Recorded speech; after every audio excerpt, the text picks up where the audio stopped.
ஓம் சாந்தி. அவ்யக்த முரளி 9/3/1984. அவ்யக்த பாப்தாதா, மதுபன். இன்றைய முரளியின் தலைப்பு மாற்றத்தை அழியாததாக ஆக்குங்கள். பாப்தாதா அனைத்து சாதக பறவை குழந்தைகளை பார்த்துட்டு இருக்கிறாங்க. அனைவருக்கும் கேட்கணும், சந்திக்கணும் மற்றும் ஆகணும் அப்படிங்கிற அதே ஆர்வம் இருக்குது. கேட்பதில் அனைவரும் நம்பர் 1 சாதக பறவைகள், சந்திப்பதில் வரிசை எண் இருக்குது. மேலும் ஆவதில் அவர்களின் சக்திக்கு ஏற்றபடி சமமாக ஆகணும். ஆனால் அனைத்து சிரேஷ்ட ஆத்மாக்கள், பிராமண ஆத்மாக்கள் இந்த 3 சாதக பறவைகளாக அவசியம் இருக்கிறாங்க. நம்பர் 1 சாதக பறவை மாஸ்டர் முரளிதரன். மாஸ்டர் சர்வசக்திவானாக இருப்பவர் தந்தைக்கு சமமாக நிரந்தரமாக மற்றும் சகஜமாக ஆயிடுவாங்க. கேட்பது என்றால் முரளிதரன் ஆவது, சந்திப்பது என்றால் தொடரனுடைய பிரபாவத்தில் அவருக்கு சமமாக சக்திகள் மற்றும் குணங்களில் நிரம்பி விடுவது. ஆவது அப்படின்னா எண்ணத்தின் அடிமேல், வார்த்தைகளினுடைய அடிமேல், காரியத்தின் அடிமேல் வைத்து சாட்சா தந்தைக்கு சமமாக ஆவது. குழந்தைகளுடைய எண்ணத்துல தந்தையினுடைய எண்ணம் சமமாக அனுபவமாகணும். வார்த்தையில, காரியத்துல எப்படி தந்தையோ அப்படி குழந்தை அப்படின்னு அனைவருக்கும் அனுபவமாகணும். இதைத்தான் சமமாக ஆவது மற்றும் நம்பர் 1 சாதக பறவைன்னு சொல்றது. இந்த 3லிருந்து நான் யார் அப்படின்னு சோதனை செய்ய சொல்றாங்க பாபா. அனைத்து குழந்தைகளுடைய ஊக்கம், உற்சாகம் நிறைந்த எண்ணம் பாப்தாதா கிட்ட வந்து சேருது. எண்ணத்தை மிகவும் நல்ல தைரியம் மற்றும் திடத்தன்மையோடு செய்யறாங்க. எண்ணம்ங்கிற விதை சக்திசாலியாக இருக்குது. ஆனா தாரணை செய்வதனுடைய பூமி, ஞானத்தினுடைய கங்கா ஜலம் மற்றும் நினைவு என்ற வெயில் அப்படின்னு சொன்னாலும் அல்லது வெப்பம்னு சொன்னாலும் அடிக்கடி தன்மேல் கவனம் அப்படிங்கிற மேற்பார்வையில அங்கங்கே கவனக்குறைவானவர்களாக ஆகிடுறாங்க. ஒரு விஷயத்தினுடைய குறை இருக்கிற காரணத்தினாலும் எண்ணம்ங்கிற விதை எப்பொழுதும் பலன் கொடுக்கறது கிடையாது. கொஞ்ச காலத்துக்காக ஒரு சீசன் 2 சீசன்களுக்கு பழம் கொடுக்கும், எப்பொழுதும் பழம் கொடுக்காது. பிறகு விதையும் சக்திசாலியாக இருந்துச்சு, உறுதிமொழியும் உறுதியாக செஞ்சிருக்கிறோம், தெளிவும் ஆயிடுச்சு, இருந்தும் என்ன ஆயிடுச்சு அப்படின்னு தெரியல அப்படின்னு யோசிக்கிறாங்க. 6 மாதங்களும் மிகுந்த ஊக்கம் இருந்தது, பிறகு போக போக என்ன ஆயிடுச்சு அப்படின்னு தெரியல அப்படின்னு சொல்றாங்க. இதற்காக எந்த விஷயங்களை முதல்ல சொல்லியிருந்தோமோ அதன் மேல எப்பொழுதும் கவனம் இருக்கணும். இன்னொரு விஷயம், சின்ன விஷயத்துல விரைவில் பயந்துடுறீங்க. பயந்துடுற காரணத்தினால சின்ன விஷயத்தையும் பெரிதாக ஆக்கிடுறீங்க. விஷயம் எறும்பு மாதிரி இருக்குது, அதை யானை மாதிரி ஆக்கிடுறீங்க. ஆகினால சமநிலை இல்லை. சமநிலை இல்லாத காரணத்தினால வாழ்க்கை எப்படி ஆயிடுது, சுமையா ஆகுது. இருந்தால் போதையில முற்றிலும் உயரே சென்றுடுறாங்க, அல்ல சின்னம் சிறிய கல் கூட கீழே அமர வச்சிடுது. ஞானம் நிறைந்தவராக ஆகி ஒரு நொடியில் அதை அகற்றுவதற்காக கல் வந்துடுச்சு, நின்றுட்டேன், கீழே வந்துட்டேன், இது நடந்துச்சு அப்படின்னு இதை யோசிப்பதில் ஈடுபட்டுடுறாங்க.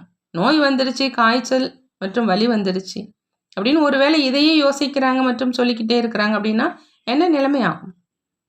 அந்த மாதிரியான சின்ன சின்ன விஷயங்கள் என்ன வருதோ அவற்றை அழிச்சிடுங்க, அகற்றுங்க, பறந்து செல்லுங்க. ஆயிடுச்சு, வந்துடுச்சு, இதே எண்ணத்தில் பலகீனம் ஆகாதீங்க, மருந்து எடுத்துக்குங்க மற்றும் ஆரோக்கியமானவராக ஆகுங்க.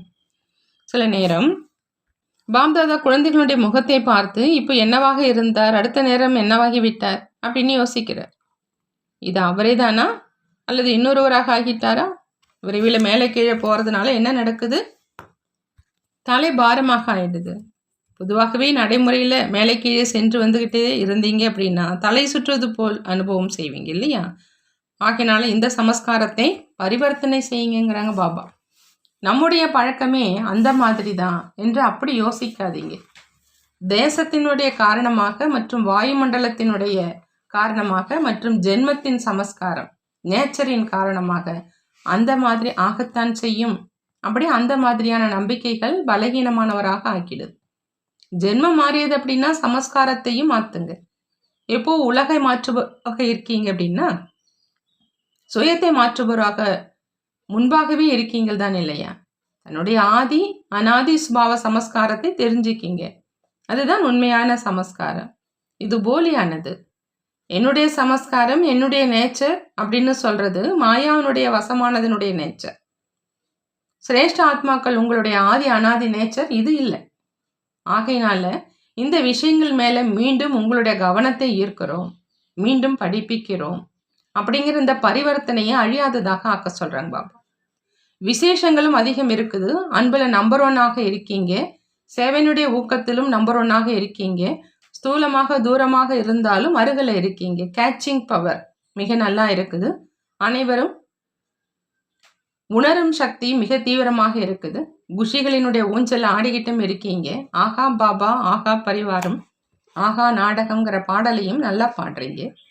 திடத்தன்மையும் விசேஷம் நல்லா இருக்கு. தெரிஞ்சு கொள்ளும் புத்தியும் கூர்மையா இருக்குது. தந்தை மற்றும் பரிவாரத்தின் கண்டெடுக்கப்பட்ட மிக சலமான குழந்தைகளாகவும் இருக்கீங்க. நீங்கள் மதுபனினுடைய அலங்காரம், மேலும் மிகவும் கலகலப்பாகவும் இருக்கீங்க. வகை வகையான கிளைகள் ஒன்றாக சேர்ந்து ஒரு சந்தனத்தின் மரமாக ஆவதனுடைய உதாரணத்திலும் மிக நன்றாக இருக்கீங்க. உங்களிடம் எத்தனை விசேஷங்கள் இருக்குது? விசேஷங்கள் அதிகம், மேலும் பலகீனம் ஒன்று இருக்குது. அப்படின்னா ஒன்றை அகற்றுவதோ மிகவும் சுலபம்தான். பிரச்சனைகள் முடிவடைஞ்சிருச்சு தான் இல்லையா அப்படின்னு கேட்குறாங்க பாபா. புரிந்துதான் கேட்குறாங்க. எப்படி தெளிவாக சொல்றீங்க. அதே மாதிரி உள்ளத்தினுடைய தூய்மை காரணமா மற்றவங்கள்ட்ட இருந்து விஷயத்தை பெறுவதிலும் நம்பர் 1. விசேஷங்களுடைய மாலையை உருவாக்கணும் அப்படின்னா மிக நீளமானதாக ஆயிடும். இருந்தாலும் பாப்தாதா வாழ்த்துக்கள் சொல்றாங்க. இந்த பரிவர்த்தனையே 99% செஞ்சிட்டீங்க. இன்னும் 1% மிச்சம் இருக்கு. அதுவும் கண்டிப்பா பரிவர்த்தனை ஆயிடும். நீங்கள் எவ்வளவு நல்லவர்கள். இப்பொழுது மாறிவிட்டு முடியாது என்பதிலிருந்து முடியும் என்று சொல்லிவிடுறீங்க. இதுவும் விசேஷம்தான் இல்லையா? மிக நல்ல பதில் கொடுக்குறீங்க. இவங்கள்ட்ட சக்திசாலியாக வெற்றி அடைபவராக இருக்கீங்களா அப்படின்னு கேட்குறோம். அதற்கு இப்பொழுதிலிருந்து இருக்கிறோம் அப்படின்னு சொல்கிறாங்க. இதுவும் பரிவர்த்தனுடைய சக்தி அதிவேகமாக இருக்குது இல்லையா? எறும்பு எலியிடம் மட்டும் பயப்படும் சம்ஸ்காரம் இருக்குது. மாவீரனாகிய எறும்பை காலின் கீழே வச்சிடுங்க. மேலும் எலியை சவாரியாக ஆக்கிடுங்க. கணேசன் ஆகிடுங்க. இப்போதிலிருந்து விக்ன விநாசக், அதாவது கணேசன் ஆகி எலிமேல் சவாரி செய்ய தொடங்கிடுங்க. எலியை கண்டு பயப்படாதீங்க. எலி சக்திகளை கடிச்சிடுது, சகித்து கொள்ளும் சக்தியை அழிச்சிடுது, சரளத்தன்மையை அழிச்சிடுது, அன்பை அழிச்சிடுது, கடிக்குது தான் இல்லையா? எறும்பு நேராக தலைக்குள்ளே சென்றுடுது. டென்ஷனில் மயக்கமடைய செஞ்சிடுது. அந்த நேரம் மிகவும் பிரச்சனை செஞ்சிடுது தான் இல்லையா? நல்லது. எப்பொழுதும் மகாவீராகி சக்திசாலி நிலையில் நிலைச்சிருக்கக்கூடிய ஒவ்வொரு எண்ணம், சொல் மற்றும் செயல் என்ற ஒவ்வொரு அடிமேல் அடியெடுத்து வைத்து தந்தை கூடவே செல்லக்கூடிய உண்மையான வாழ்க்கை துணைவர்களுக்கு எப்பொழுதும் தன்னுடைய விசேஷங்களை எதிரில் வைத்து பலகீனங்களுக்கு நிரந்தரமாக விடை கொடுக்கக்கூடிய எண்ணங்கிற விதையை எப்பொழுதும் நன்றாக பழம் கொடுப்பதாக ஆக்கக்கூடிய, ஒவ்வொரு நேரமும் எல்லைக்கு அப்பாற்பட்ட பிரத்யக்ஷ பலன்கிற பழத்தை அருந்தக்கூடிய, அனைத்து பிராப்திகள் என்ற ஊஞ்சலில் ஆடக்கூடிய நிரந்தரமான சக்திசாலியான ஆத்மாக்களுக்கு பாப்தாதாவினுடைய அன்பு நினைவுகள் மற்றும் நமஸ்காரம் செய்கிறாங்க. நாமும் நம்மளுடைய பாப்தாதாவுக்கு அன்பு நினைவுகள் மற்றும் நமஸ்காரம் செய்வோம். பிரான்ஸ் குரூப்போடு அவிக்த பாப்தாதா சந்திக்கிறாங்க. நீங்கள் அனைவரும் அநேக தடவைகள் சந்திச்சிருக்கீங்க, மேலும் இப்போ சந்திச்சிட்ருக்கீங்க. ஏன்னா சென்ற கல்பத்தில் முதல்ல சந்திச்சிருக்கீங்க, அதனால் இப்போ சந்திச்சிட்ருக்கீங்க. சென்ற கல்பத்தினுடைய ஆத்மாக்கள் மீண்டும் தன்னுடைய உரிமையை பெறுவதற்காக வந்து சேர்ந்துட்டீங்களா? புதிதாக அனுபவம் இல்லைதான் இல்லையா? நான் பல தடவைகள் சந்திச்சிருக்கிறேங்கிற அறிமுகம் நினைவு வருது. தெரிந்த வீடாக அனுபவம் ஆகுது. எப்போ தன்னுடையவர் யாராவது இருந்துட்டார் என்றால் தன்னுடையவர்களை பார்த்து குஷி ஏற்படும்.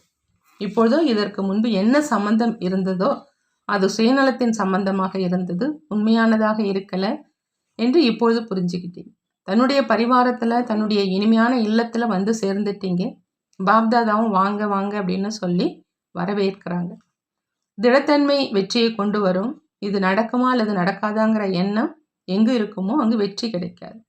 எங்கு திடத்தன்மை இருக்குமோ அங்கு நிச்சயம் வெற்றி இருக்கும். ஒரு பொழுதும் சேவையில் மனமுடைந்து போகாதீங்க. ஏன்னா இது அழியாத தந்தையின் அழியாத காரியம். வெற்றியும் அழியாததாக கண்டிப்பாக இருக்கும். சேவைக்கான பலன் கிடைக்கல என்பதும் இருக்கவே முடியாது. சில பலன் அந்த நேரம் கிடைக்கும், சிலவை கொஞ்ச காலத்துக்கு பிறகு கிடைக்கும். ஆகையினால ஒரு பொழுதும் இந்த மாதிரி எண்ணத்தையும் வைக்காதீங்க. சேவை கண்டிப்பாக செய்யணும் அப்படின்னு எப்பொழுதும் புரிஞ்சுக்கிறாங்க பாபா. ஜப்பான் குரூப்போடு அவ்யக்த பாப்தாதா சந்திக்கிறாங்க. தந்தை மூலமாக அனைத்து பொக்கிஷங்களும் பிராப்தி ஆயிட்டுருக்குதா அப்படின்னு கேட்குறாங்க. நான் நிரம்பி ஆத்மா, அந்த மாதிரி அனுபவம் செய்கிறீங்களான்னு கேட்குறாங்க. இந்த பொக்கிஷங்கள் ஒரு ஜென்மத்துக்கு கிடையாது, ஆனால் 21 ஜென்மங்கள் வரை உடன் இருக்கும். இன்றைய உலகத்தில் யாராவது எவ்வளவுதான் செல்வந்தனாக இருந்தாலும், ஆனால் என்ன பொக்கிஷங்கள் உங்களிடம் இருக்குதோ அது வேறு யாரிடமும் இல்லை. அப்படின்னா வாஸ்தவமாக உண்மையான விஐபி யார்? நீங்கள் தான் இல்லையா? இந்த பதவியோ இன்று இருக்கும், நாளை இருக்காது. ஆனால் உங்களுடைய இந்த ஈஸ்வரிய பதவியை யாரும் பறிக்க முடியாது. நீங்கள் தந்தையின் வீட்டின் அலங்காரமான குழந்தைகள். எப்படி மலர்களால் வீட்டை அலங்கரிப்பாங்க, அதே மாதிரி நீங்கள் தந்தையினுடைய வீட்டின் அலங்காரங்கள். ஆகையினால எப்பொழுதும் நான் தந்தையினுடைய அலங்காரம் அப்படின்னு புரிந்து தன்னை உயர்ந்த நிலையில் நிலைத்திருக்க செய்யுங்க. ஒருபொழுதும் பலகீனமான விஷயங்களை நினைவு செய்யாதீங்க. கடந்த காலத்து விஷயங்களை நினைவு செய்யறதுனால இன்னும் பலகீனம் வந்துடும். கடந்ததை நினைச்சிங்க அப்படின்னா அழுகை வரும். ஆகையினால கடந்தது என்றால் முடிந்தது. தந்தையினுடைய நினைவு சக்திசாலி ஆத்மாவாக ஆக்கிடுது. சக்திசாலியான ஆத்மாவை பொறுத்தளவில் கடின உழைப்பும் அன்புல மாறிடுது. எந்த அளவில் ஞானத்தினுடைய களஞ்சியத்தை மற்றவர்களுக்கு கொடுப்பீங்களோ அந்த அளவு அது பெருகும். தைரியம் மற்றும் உற்சாகத்தின் மூலமாக எப்பொழுதும் முன்னேற்றத்தை அடைஞ்சிக்கிட்டே முன்னேறி சென்று கொண்டே இருங்கிறாங்க பாபா. நல்லது. பாபா வரதானம் கொடுக்குறாங்க. பிரச்சனைகளை சாலையோர காட்சிகள் அப்படின்னு புரிந்து கடந்து செல்லக்கூடிய நினைவு சொரூப சக்திசாலியான ஆத்மா ஆகுக. நினைவு சொரூப சக்திசாலியான ஆத்மாவாக ஆகணும் அப்படின்னா பாபா சொல்கிறாங்க, பிரச்சனைகளை சாலையோர காட்சிகள் அப்படின்னு புரிஞ்சு கடந்து செல்லணும்.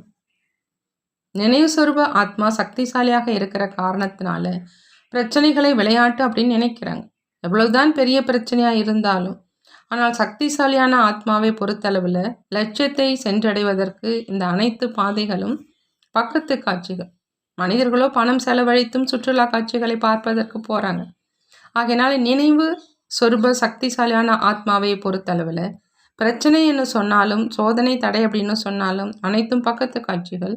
மேலும் இந்த லட்சியத்தை சென்று அடைவதின் பக்கத்து காட்சிகளை எண்ணிலடங்கா தடவை நான் கடந்து வந்திருக்கிறேன், ஒன்றும் புதிதல்ல அப்படிங்கிற இந்த நினைவு இருக்குது. ஸ்லோகன்: மற்றவர்களை கரெக்ஷன் செய்வதற்கு பதிலாக தந்தையுடன் கனெக்ஷனை இணைத்து கொண்டீர்கள் என்றால் வரதானங்களினுடைய அனுபவமாயிட்டே இருக்கும்.